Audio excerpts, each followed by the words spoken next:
주십시오. 네, 서울 성북갑의 김영대입니다. 청자님들 이제 졸리실 텐데 같이 경찰의 날 이제 축하드리고요. 우리 이제 헌정사상 가장 경찰에게 중요한 시기이기도 하고 우리 국민들한테도 굉장히 중요한 시기라고 생각합니다. 함께 정말 경찰을 믿고 우리 대한민국의 미래를 한번 만들어보자 이런 이제 자세로 일했으면 좋겠습니다. 일단 저기 보시면 청자님들 앞으로 좀 봐주세요. 저게 이제 과속 차량인데요. 왼쪽에 있는 숫자가 속도입니다. 저게 이제 그 초과속 단속 그걸 보니까 전남이나 뭐 수도권 이런 데는 250km도 있긴 한데요. 이건 시내잖아요. 시내니까 보통 80km 아니면 뭐 많아야 100km가 있는 데가 많지 않을 텐데 색깔이 저렇게 같은 거는 같은 장소 구간이라는 뜻입니다.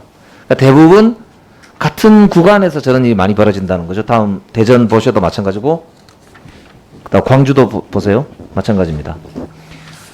그러니까 이게 이제 제가 보기에 아까 이제 김용판 우리 의원님도 잘 말씀하셨는데 단속하고 하는 게 그냥 약간 형식적이고 벌금 정도 내면 된다. 이런 정도 인식만 가지고 있기 때문에 지금 반복된다고 볼 수 있고 특정 구간이 특정되기 때문에 그래서 제 생각에는 이거를 반복되지 않도록 이렇게 대책을 세워야 될 것 같은데 일단 우리 울산청장님 한번 여기에 대해서 어떤 대책이 있을 것 같은지 말씀 좀 주셔요. 예, 그 지금 그 2회로 같은 경우가 반복되는데 이제 도로가 이제 그 자동차 전용 도로입니다. 생기 지 얼마 안 되다 보니까 여러 시설이 좀 부족한 면이 있음을 인정합니다. 따라서 여기에 노면 피복 그루밍이라든지 또 속도 줄기 등을 설치해서 속도를 저감할 수 있는 시설을 보강하겠습니다. 예, 그리고 이런 게 이제 창의적인 그야말로 행정이 좀 필요한 대목이거든요. 지자체하고 협력을 해서 좀 좋은 그런 대안을 좀 만들어 주시면 좋겠습니다. 예. 그 다음에 여성 관련돼서 좀 한번 여쭤볼게요.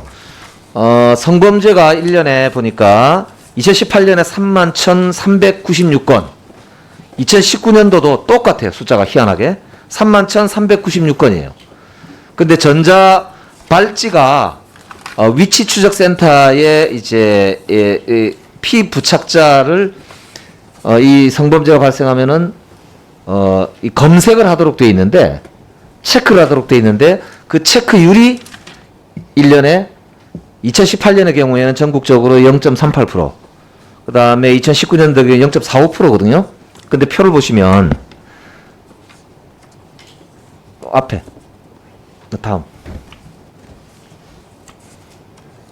이 표가 대전에 보면 2018년도에는 이 한 건도 없고 울산의 경우도 한 건도 없는 것으로 되어 있거든요.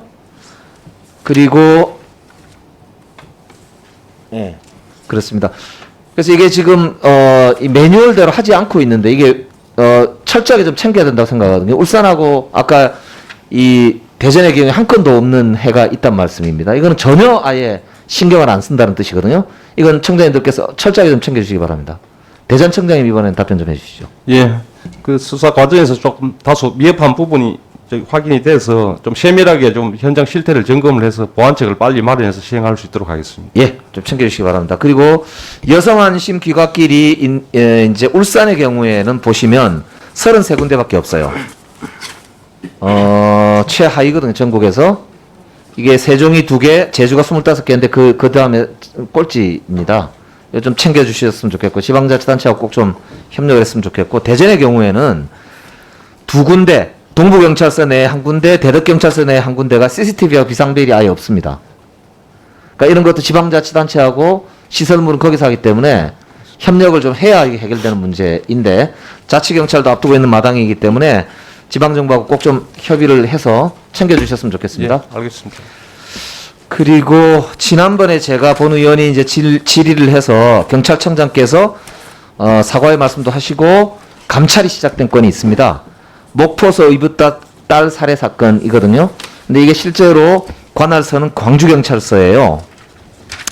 이게 두 가지 면에서 아주 심각한데, 하나는 이게 이제 서류가 전달되는 과정에서 어떻게 된 건지 알 수 없게 한 일주일 이상이 허비가 되면서 결국에는 이게 계부가 아이를 살해하게 되는 결과를 초래하고요. 또 하나는 이제 처음에 그 신변보호 조치 요청이 2번이나 있었는데 경찰에서 제대로 대처를 안 합니다.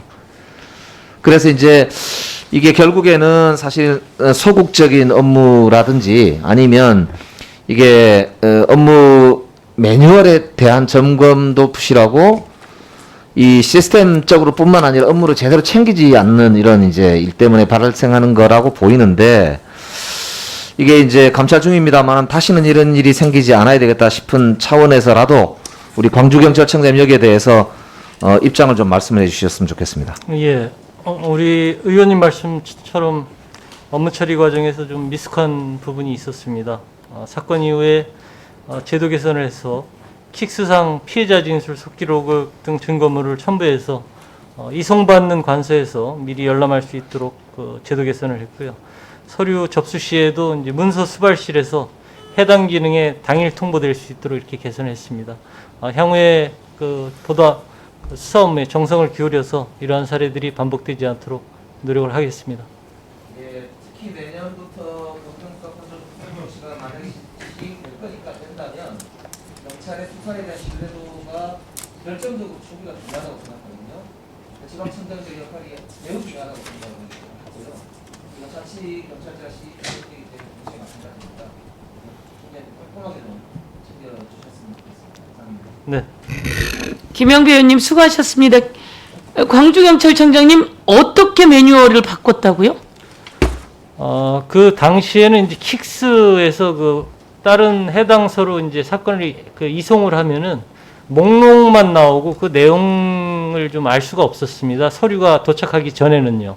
예. 그래서 이제 그 심각성을 알기 위해서 기본적인 속기록이라든가 주요 서류를 이송받는 관서에서 킥스상에 일단 기초적인 내용들은 좀 확인할 수 있도록 시스템을 개선을 했고, 그 다음에 문서 수발실에 이제 보통 서류가 등기로 오는데요.